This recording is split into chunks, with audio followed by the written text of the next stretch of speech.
দেশের ব্যাংকিং খাত ধসিয়ে খেলাপি ঋণ, তারপরও $32 লাখ। এস আলমের পাওয়ারকে এই ছাড় কিভাবে? ব্যাংক খাতে ঋণ অনিয়ম ও অর্থ আত্মসাতের অভিযোগে আলোচিত এস আলম গ্রুপ, ইসলামী ব্যাংক সহ বিভিন্ন ব্যাংকে ঘিরে গ্রুপটির বিরুদ্ধে দুর্নীতি ও ঋণ অনিয়মের একাধিক অভিযোগে মামলা করেছে দুর্নীতি দমন কমিশন। এমনকি ইসলামী ব্যাংক থেকে বিপুল অর্থ আত্মসাতের অভিযোগে এস আলম ও তার সহযোগীদের বিরুদ্ধে বড় একটি মামলা করেছে দুদক। এই বাস্তবতার মধ্যেই নতুন করে আলোচনায় এসেছে এস আলম গ্রুপের বিদ্যুৎ কেন্দ্র পাওয়ার এক লিমিটেড। প্রশ্ন উঠেছে, যে গ্রুপের বিভিন্ন প্রতিষ্ঠানের ঋণের বড় অংশ খেলাপি, সেই গ্রুপের একটি প্রতিষ্ঠানের জন্য বাংলাদেশ ব্যাংক কেন বিশেষ ছাড় দিল? বাংলাদেশ ব্যাংকের সিদ্ধান্ত অনুযায়ী পাওয়ার এক লিমিটেডের নামে আগে অনুমোদিত বৈদেশিক মুদ্রার সিন্ডিকেটেড ঋণের রূপালী ব্যাংকের অংশের অবশিষ্ট $31,97,561 অর্থাৎ প্রায় $32 লাখ ছাড় করা যাবে। শুধু তাই নয়, প্রতিষ্ঠানটির প্রয়োজনীয় এলসি খোলার ক্ষেত্রেও ব্যাংক কোম্পানি আইন 1991-এর একটি নির্দিষ্ট বিধান কার্যকর না করার সিদ্ধান্ত নিয়েছে কেন্দ্রীয় ব্যাংক। অর্থাৎ সাধারণ নিয়মে যেখানে বাধা রয়েছে, সেখানে বিশেষ ক্ষমতা প্রয়োগ করে পথ খুলে দেওয়া হয়েছে পাওয়ারের জন্য। এখন প্রশ্ন, এই বিশেষ অনুমতির আইনি ভিত্তি কি? বাংলাদেশ ব্যাংক বলছে, ব্যাংক কোম্পানি আইন 1991-এর 121 ধারায় প্রদত্ত ক্ষমতা বলে এই সিদ্ধান্ত নেওয়া হয়েছে। আর এখানেই তৈরি হচ্ছে বড় প্রশ্ন, কারণ বাংলাদেশ ব্যাংকের তথ্য অনুযায়ী এস আলম গ্রুপের বিভিন্ন প্রতিষ্ঠানের নামে ও বেনামে নেওয়া ঋণের পরিমাণ 2,25,000 কোটি টাকার বেশি, যার বড় অংশ খেলাপি। ফলে সাধারণ নিয়মে খেলাপি প্রতিষ্ঠানের অনুকূলে নতুন ঋণ সুবিধা বা এলসি খোলার সুযোগ থাকার কথা নয়।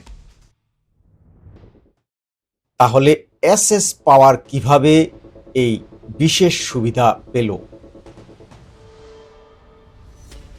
বাংলাদেশ ব্যাংকের যুক্তি, একটি নতুন করে ঋণ অনুমোদন নয়, বরং আগে অনুমোদিত সিন্ডিকেটেড ঋণের অবশিষ্ট অংশ ছাড় এবং প্রয়োজনীয় এলসি খোলার সুযোগ। অর্থাৎ কেন্দ্রীয় ব্যাংকের সিদ্ধান্তের ভাষ্য অনুযায়ী পুরনো অনুমোদিত অর্থের বাকি অংশ ছাড় করার পথই খুলে দেওয়া হয়েছে। কিন্তু এখানেও আছে আরেকটি গুরুত্বপূর্ণ শর্ত। বাংলাদেশ ব্যাংক স্পষ্ট করে দিয়েছে, এই ঋণ সুবিধার বিপরীতে কেন্দ্রীয় ব্যাংকের কোনো দায় সৃষ্টি হবে না। ভবিষ্যতে রূপালী ব্যাংক এই ঋণের বিপরীতে বাংলাদেশ ব্যাংকের কাছে কোনো আর্থিক সহায়তাও দাবি করতে পারবে না। অর্থাৎ অনুমতি দিয়েছে কেন্দ্রীয় ব্যাংক, কিন্তু ঋণের ঝুঁকি বহন করবে সংশ্লিষ্ট ব্যাংক। এবার দেখা যাক এই পাওয়ারের আসলে কার।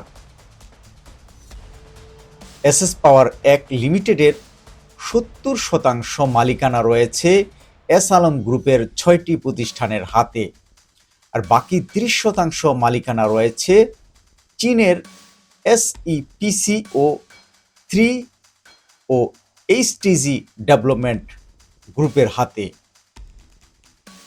চট্টগ্রামের বাঁশখালীতে এই 1320 মেগাওয়াটের কয়লাভিত্তিক বিদ্যুৎ কেন্দ্র নির্মাণে বিনিয়োগ হয়েছে প্রায় $2.6 বিলিয়ন। কেন্দ্রটির দুটি ইউনিটের প্রতিটির উৎপাদন ক্ষমতা 660 মেগাওয়াট এবং 2023 সালের সেপ্টেম্বর থেকে এটি বাণিজ্যিকভাবে জাতীয় গ্রিডে বিদ্যুৎ সরবরাহ করছে। অর্থাৎ বিষয়টি শুধু একটি বেসরকারি প্রতিষ্ঠানের ঋণ নয়, এটি জাতীয় বিদ্যুৎ উৎপাদনের সঙ্গে সরাসরি যুক্ত একটি বড় প্রকল্প। সম্ভবত এখানেই বাংলাদেশ ব্যাংকের সিদ্ধান্তের সবচেয়ে বড় ব্যাখ্যাটি লুকিয়ে আছে। বিদ্যুৎ উৎপাদন বন্ধ হয়ে গেলে জাতীয় গ্রিডে প্রভাব পড়তে পারে, আমদানি নির্ভর জ্বালানি সরবরাহ বাধাগ্রস্ত হতে পারে, ব্যাংকের আগের বিনিয়োগও ঝুঁকিতে পড়তে পারে। তাই কেন্দ্রীয় ব্যাংক হয়তো প্রকল্পের উৎপাদন সচল রাখা এবং আগের ঋণ কাঠামো সম্পন্ন করার সাথেই এই বিশেষ অনুমতি দিয়েছে। তবে এখানেই শেষ নয়, কারণ একটি প্রশ্ন থেকেই যাচ্ছে, কোন পরিস্থিতিতে একজন খেলাপি সংশ্লিষ্ট গ্রুপের প্রতিষ্ঠানের জন্য আইনগত বিধান শিথিল করা হবে আর অন্য খেলাপি প্রতিষ্ঠানের ক্ষেত্রে একই সুযোগ থাকবে কি না।